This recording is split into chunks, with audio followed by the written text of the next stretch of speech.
जब हमारे उसूलों पर आंच आती है तो टकराना भी जरूरी होता है, और जो आप जिंदा हैं तो जिंदा नजर आना भी जरूरी है। और हमारा जो अस्तित्व है वो हमारे कर्म से है, किसी के नजरिए से नहीं। नमस्कार प्यारे बच्चों। देखो, आज की अपडेट उन साथियों के लिए जो थोड़ा सा, जिनमें थोड़ा सा संशय की भावना है, जिनमें थोड़ा सा असमंजस है, थोड़ा सा जो भ्रमित हो रहे हैं, ठीक है, या फिर लास्ट में ये कह सकते हैं कि वो बहुत ज्यादा इंतजार कर रहे हैं कि सीईटी का रिजल्ट भी आ चुका है। अब नोटिफिकेशन जो है, जो नए बच्चे हैं, नोटिफिकेशन कब तक आएंगे, नई भर्तियों का इंतजार कर रहे हैं। तो उसी पर एक संक्षिप्त सी वीडियो है। सबसे पहले देखो, हम बात करते हैं कि सबसे पहली जो बात करते हैं, जो माननीय हमारे चेयरमैन साहब द्वारा कमिटमेंट किया गया था कि आपकी जो भर्तियां हैं वो उसका जो नई नई भर्तियों का जो नोटिफिकेशन है वो अंतिम स्तर पर है।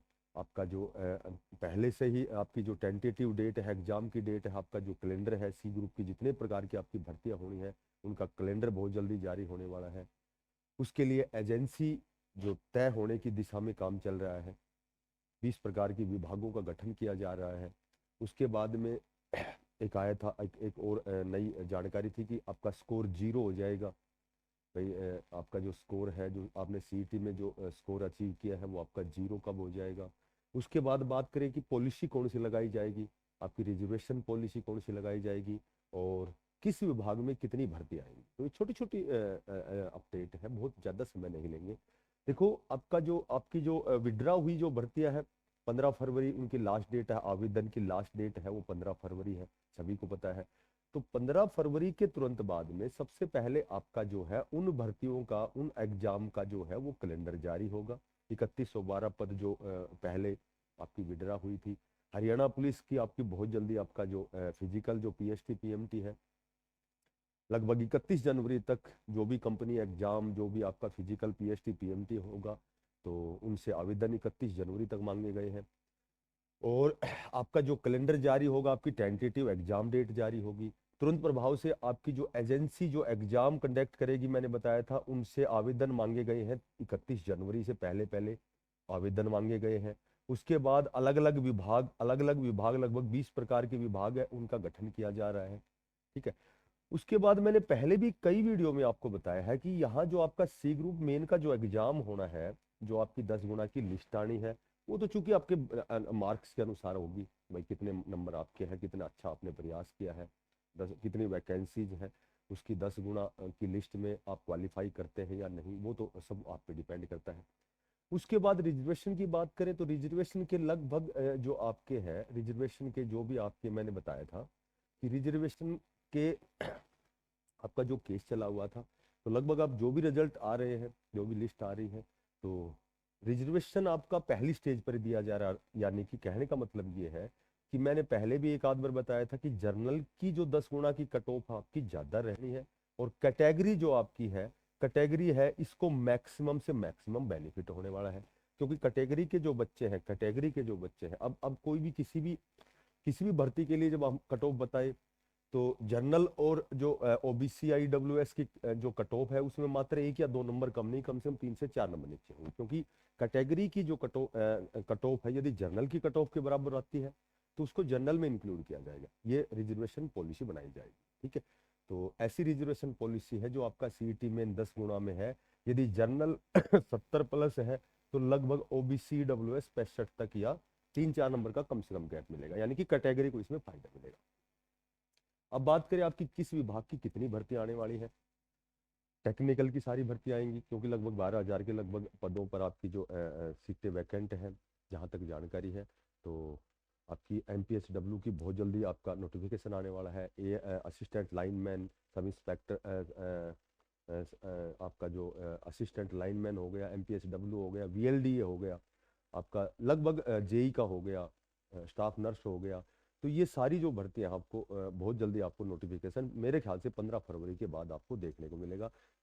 संभवतः पहले जो आपका कैलेंडर जारी होगा, Haryana police exam date, tentative date, या फिर कंफर्म डेट ही मान सकते हो उसको, और उसके बाद में आपका जो आपकी एग्जाम डेट है वो जो विड्रा हुए जो पद है 3112 पदों पर जो फिलहाल आपके आवेदन 2 फरवरी से 15 फरवरी तक है, उनकी एक बार कैलेंडर आपके लिए जारी होगा उन बच्चों के लिए, संबंधित जो भी बच्चे हैं। उसके बाद आपकी नोटिफिकेशन, देखो अभी अभी हाल ही में आपने देखा होगा पटवारी की लगभग 1000 के लगभग पद जो है वो रिक्त है, 500 के लगभग आपके ग्राम सचिव के पद रिक्त हैं। उसके बाद आपके असिस्टेंट लाइनमैन शिफ्ट अटेंडेंट के हो गए।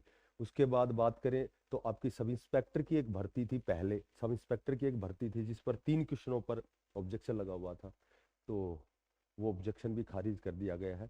और अब आपकी सब इंस्पेक्टर की भर्ती भी लगभग 350 पदों पर आपकी भर्ती आनी है। आपकी स्वास्थ्य विभाग में भी MPSW की बहुत बड़े स्तर पर आपकी बहुत दिन से भर्ती नहीं आई, वहाँ भी आपकी भर्ती आने वाली है। आपकी कंडक्टर और ड्राइवर की भर्ती लगभग 4000 प्लस पदों पर भी आपकी भर्ती आने वाली है। तो ऑल ओवर जब भी आप देखेंगे आपका लगभग जर्नल में जिसके 65 प्लस नंबर है, जिसके OBC WS में 60 प्लस नंबर है, प्लस का मतलब 2 भी नंबर ऊपर हो सकते हैं, 3 भी हो सकता है, किसी की कट ऑफ 65 प्लस का मतलब किसी की कट ऑफ 67-68 पे हो जर्नल की, और आपकी OBC WS की 62 63 64 तक चली जाए, और आपका जो भी SC ST है बाकी जो आपकी है कैटेगरी है उसमें लगभग 55 प्लस 57 58 यानी कि 55 से 60 तक। तो ये जिसके नंबर बनते हैं वास्तव में बहुत से एग्जाम में वो क्वालिफाई करेंगे, बशर्ते कि उनके पास या तो कोई लाइसेंस हो या टेक्निकल डिप्लोमा हो, या फिर बात करें पटवारी ग्राम सचिव की, तो यहाँ हम बात करें तो हो सकता है यहाँ थोड़ा सा 65 की बजाय 70 प्लस हो जाए, वहाँ 65 प्लस हो जाए, वहाँ 60 प्लस हो जाए, क्योंकि बहुत सा ऐसा सिस्टम है पैरेलल में जब आप देखेंगे तो बहुत सा ऐसा सिस्टम है कि लगभग बच्चे बट जाएंगे। कुछ अच्छे स्कोर वाले टेक्निकल के भी हो सकते हैं, कुछ अच्छे स्कोर वाले जो ग्रुप नंबर जो 10+2 पास हैं उनका भी स्कोर बहुत अच्छा हो सकता है, जो ग्रुप नंबर 56 B ग्रेजुएशन वाली भर्ती नहीं देख सकते। यहाँ जो स्कोर 0 की बात है कि लेवल ये तो शुरू से चला आ रहा है कि जो लेवल 2 है, लेवल 3 है, तो जो लेवल 3 का जो कैंडिडेट है वो लेवल 2 में नहीं आ सकता। जैसे लेवल 3 में हरियाणा पुलिस आती है, लेवल 4 में पटवारी आता है, लेवल 5 में ग्राम सचिव आता है, तो ये जो अपर लेवल के जो कैंडिडेट हैं वो नीचे नहीं आ सकते, यानी कि वो कैंडिडेट जो है हरियाणा पुलिस में यदि जो सेलेक्ट होता है तो वो क्लर्क की भर्ती में 10 गुना में नहीं आएगा, क्योंकि उसका स्कोर है वो अपर लेवल पे तो जा सकता है।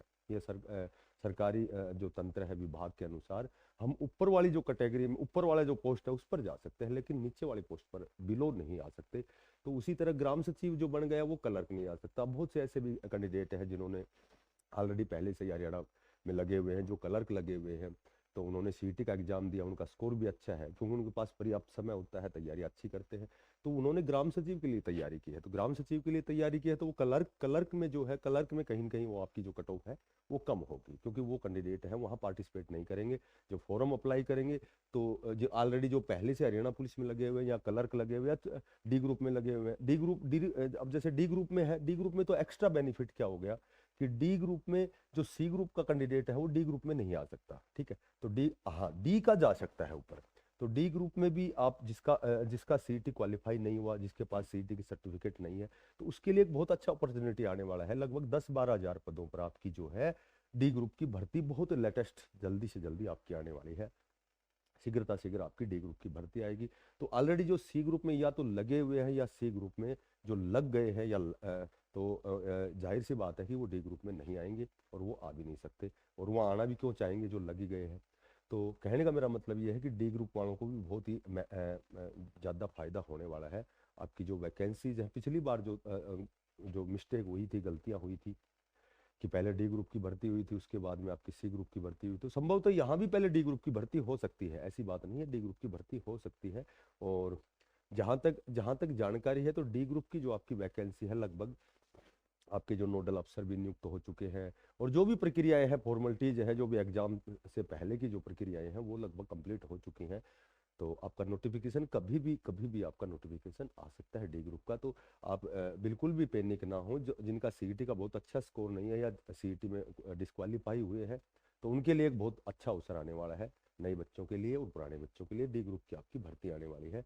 और लगभग ये सारी जो आपकी जो चीज़ें हैं वो डे बाय डे बहुत जल्दी आपकी फरवरी में आपको देखने को मिलेंगी।